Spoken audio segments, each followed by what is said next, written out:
Hello friends, সিপ্রাস গার্ডেনের পক্ষ থেকে সকলকে জানাই শুভ সকাল। আজকে আলোচনার বিষয় থাকবে এই যে বৃষ্টি হচ্ছে, প্রায় দিনই এখন বেশ বৃষ্টি হচ্ছে, তা সেটা গাছের পক্ষে কতটা উপকারিতা। হ্যাঁ বন্ধুরা, অবশ্যই প্রচুর গোলাপ গাছের পক্ষে উপকারিতা আছে। প্রথমত বলি, গাছের এই যে আমরা বাইরে থেকে পিএইচ মেনটেনের জন্য বিভিন্ন রকম কাজকর্মকাণ্ডগুলো করে থাকি, সেটার প্রয়োজনীয়তা নেই। বৃষ্টির জলে খুব সুন্দরভাবে পিএইচ মেনটেন হয়।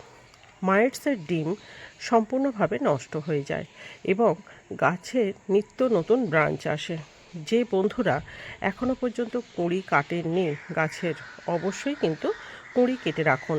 আমি এর আগে কয়েকটি ভিডিওতে বলে রেখেছিলাম যে গাছের র্যাপিড গ্রোথ নেবার জন্যে অবশ্যই কিন্তু গাছের কুঁড়ি কাটুন, না হলে কিন্তু গাছের নিত্য নতুন ব্রাঞ্চ আসবে না।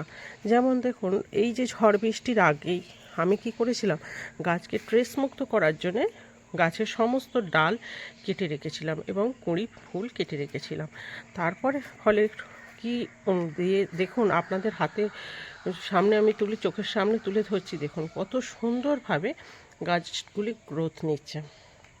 এই র্যাপিড গ্রোথটা এখন আমাদেরকে নিয়ে নিতে হবে, কারণ আগামী শীতে তবেই আমরা ফুলটি পাবো। আগামী শীতের জন্য আমাদেরকে গাছকে রেডি করতে হবে। দেখুন কত সুন্দরভাবে গাছটি গ্রোথ নিচ্ছে। এবং যে সমস্ত বাচ্চা গাছগুলো আছে সেই সমস্ত গাছগুলোর ক্ষেত্রেও বলি, অবশ্যই কুঁড়ি কেটে রাখুন। প্রথমত ফার্টিলাইজার যেমন তেমন, ফার্টিলাইজারটা তো আমরা বাইরে থেকে অবশ্যই দেব। ফার্টিলাইজার যেমন তেমন, আমরা যদি গাছের র্যাপিড গ্রোথ নিতে হয় তাহলে কিন্তু সেক্ষেত্রে আমাদেরকে কিন্তু মোস্ট ইম্পর্ট্যান্ট গাছের ওয়াটার ম্যানেজমেন্ট, ফুল সানলাইট এবং গাছের মিডিয়া ঠিক আছে কিনা দেখতে হবে এবং গাছের কুঁড়িটি কেটে দিতে হবে। তাহলে কিন্তু আমরা গাছের র্যাপিড গ্রোথ পাবো। এবার সেই র্যাপিড গ্রোথ যখন হচ্ছে, সেই গ্রোথটাকে আমরা শক্ত সামর্থ্য করার জন্যে বাইরে থেকে আমরা ফার্টিলাইজারটি অ্যাড করব, যাতে ডালগুলো শক্ত সামর্থ্য থাকে, আগামী দিনে ফুলটি বেশ ভালো হয়, কুঁড়িটি ছোট না হয়ে থাকে, বাঁকাটেরা কানা পোকা যেন না হয়। সমস্ত কিছু দিক থেকে খেয়াল রাখার জন্য আমরা পেস্টিসাইড অবশ্যই আমরা গাছে স্প্রে করব।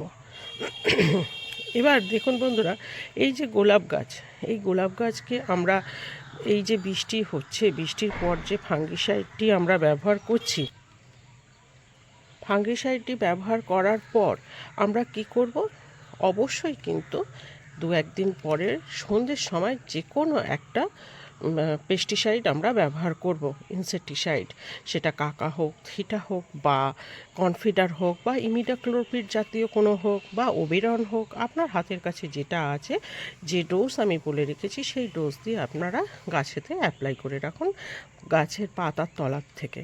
তাহলে কি হবে, থিপস, মাইটস, ল্যাদা পোকা, যে কোনো সমস্যা থেকে গাছকে আপনারা সুস্থ রাখতে পারবেন। এই সময় যখন কচি ব্রাঞ্চগুলো আসবে, বৃষ্টির জলে ভিজেছে গাছ র্যাপিড গ্রোথ নেবে, সেই সময় কি হবে, এই কচি লাল পাতাগুলো খাবার জন্যে মাইটস আসবে। মাইটস এলে কি হবে, পাতাগুলোকে নষ্ট করে দেবে, তাহলে কিন্তু গাছের গ্রোথ কমে যাবে।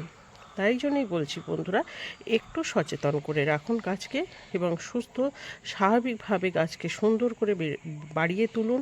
আগামী দিনে আপনার ছাদ বাগানে গোলাপ ভরে উঠবে। তা বন্ধুরা, ভিডিওটি কেমন লাগলো অবশ্যই কিন্তু আমাকে কমেন্ট করে জানাবেন, আর পাশে থাকা বেল আইকনটি অবশ্যই বাজিয়ে রাখুন, নিত্য নতুন নোটিফিকেশানটি সবার প্রথম আপনার ফোনে পৌঁছে যাবে। আজকের মতো এইটুকু, সুস্থ থাকুন, ভালো থাকুন।